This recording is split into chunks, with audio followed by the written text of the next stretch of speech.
还有最后一个奉汝为主。笑非笑，可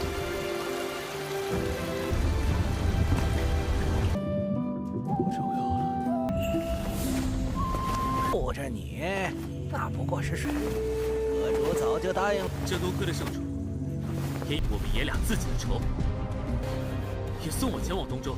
多可惜呀、青龙的护佑，来着。只要秦南那。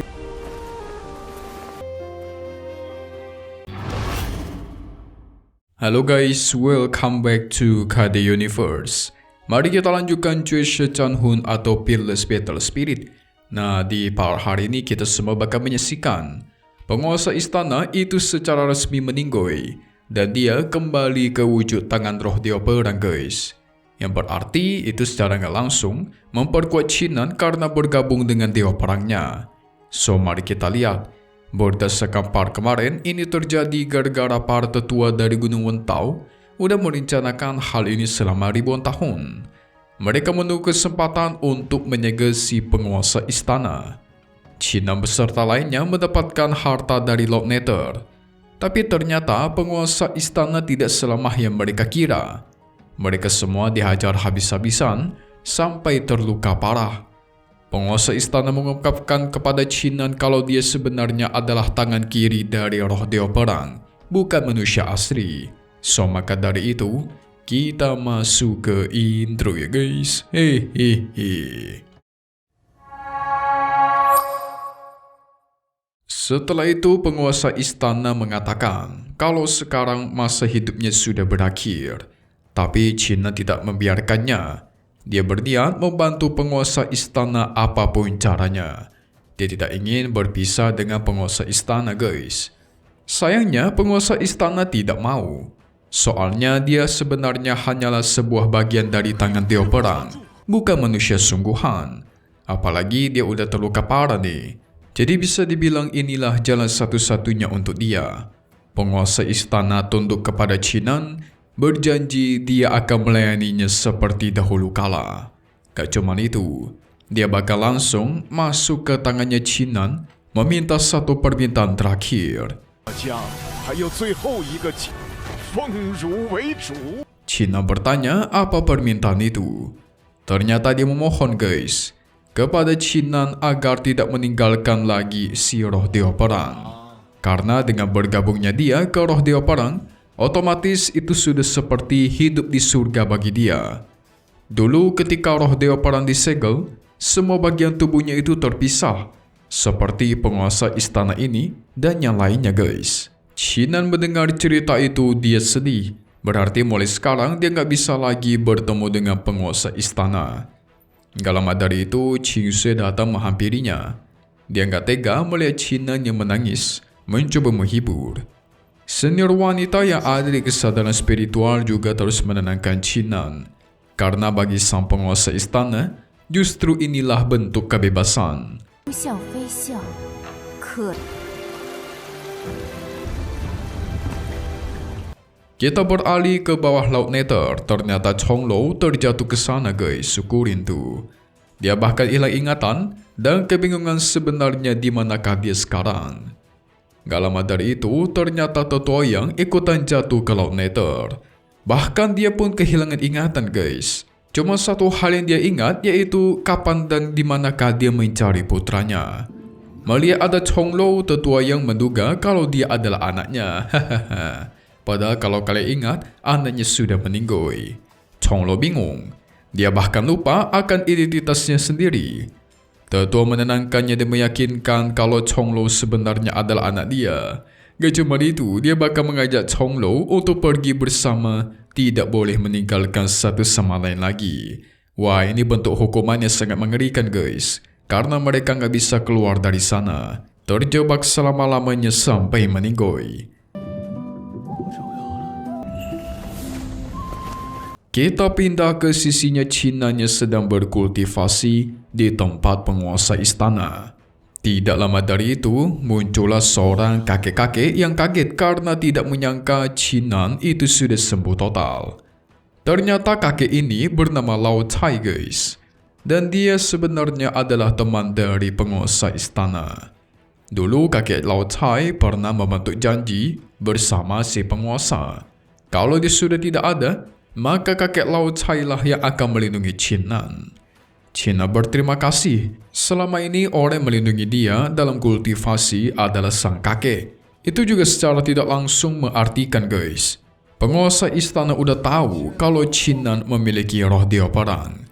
护着你，那不过是阁主早就答应了。这多亏了圣主。 Gak lama dari itu, muncul seorang nenek dari aliansi bisnis yang memberikan selamat atas kesembuhan Qin Nan. Qin Nan penasaran, apakah ada kabar mengenai Ciampilan? Ciampilan ternyata selamat. Jadi, master aliansi bisnis menemukan sisa-sisa jiwanya di negara kuno Fentian, yaitu di benua timur atas. Dia langsung membawa Ciampilan pergi dari sana, karena itu juga bagian dari permintaan terakhir Ciampilan. Dia takut akan menyakiti Qin Nan lagi kalau semisal kembali ke sini. Apalagi dia nggak mau ketemu lagi sama Qin Nan guys. Sayangnya negara kuno Fentian itu luas. Kira-kira mungkin ada ratusan kota dan kabupaten. Jadi mereka menghilang begitu saja dan belum ada berita lagi sejauh ini. Qin Nan meminta kepada sang nenek agar mengirimkan dia ke sana juga. Dia berjanji akan menemukan Ciampilan dan membawanya kembali ke sini. 我们爷俩自己的仇，也送我前往东周。 Kita pindah ke Gunung Wentao guys. Para tetua sebelumnya yang merusuh ternyata masih berada di sana dan melakukan rapat besar-besaran. Gak lama dari itu, pemimpin Gunung Wentao mendapatkan sebuah surat. Ketika dia baca isinya, dia sangat senang. Karena isinya ternyata kota Fentian kuno udah menyatakan menyerah. Oleh karena itu, mereka bisa melakukan penjagaan ketat di sekitar wilayah Fentian sana. Para tetua pun setuju akan hal itu guys. Soalnya mereka menduga Qin Nan ujung-ujungnya pasti akan ke sana. Yes, benar, mencari Ciampilan. Jadi mereka hanya perlu menunggu nih kedatangannya dan menangkapnya nanti. Ada seorang tetua yang berniat memberikan makan binatang peliharaannya dengan tubuh Qin Nan supaya dia jeda guys. Ada juga yang gak setuju akan hal itu. Tubuh Qin Nan dianggap cukup spesial dan kuat.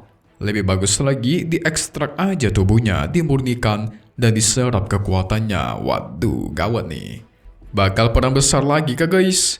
多可惜呀、青龙的护佑，逮住那只要秦南那小子。 Kita pindah ke tempat Qin Nan lagi yang kembali ke kediaman. Dia mengingat jelas waktu itu penguasa istana menghampiri dia untuk memberikan sebuah token. Qin Nan jadi kangen dong sama sosok sang penguasa istana. Di sisi lain, tepatnya di sebuah tebing, ada si Qing Sui guys, sedang asik melihat keindahan dari matahari sunset.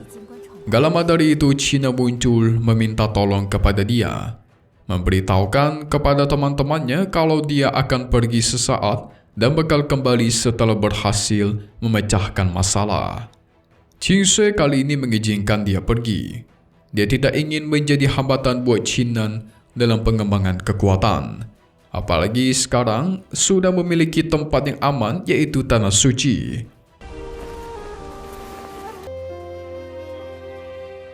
Gak lama dari itu, kereta terbang dari aliansi bisnis pun datang menjemput Qin Nan. Gak buang banyak waktu, akhirnya dia pergi dari sana. Namun tiba-tiba Qing Sui mengejarnya dan memeluknya dari belakang guys. Dia tidak setuju akan kepergian Qin Nan sebenarnya. Tapi dia juga gak bisa melarangnya seperti itu. Karena kalau melarang, ujung-ujungnya menghambat pengembangan. Oleh karena itu, Qin Nan berjanji kepada dia. Dia pasti kembali ke Tanah Suci dengan keadaan selamat. Apalagi Qing Sui akan selalu menunggu dia di sini sampai kapanpun. Wow, cinta sejati nih. Pada akhirnya Qin Nan memberikan janji dan dia pun pergi. Qing Sui hanya bisa pasrah melihat kepergiannya. Doa dipanjatkan, Qin Nan akan baik-baik saja.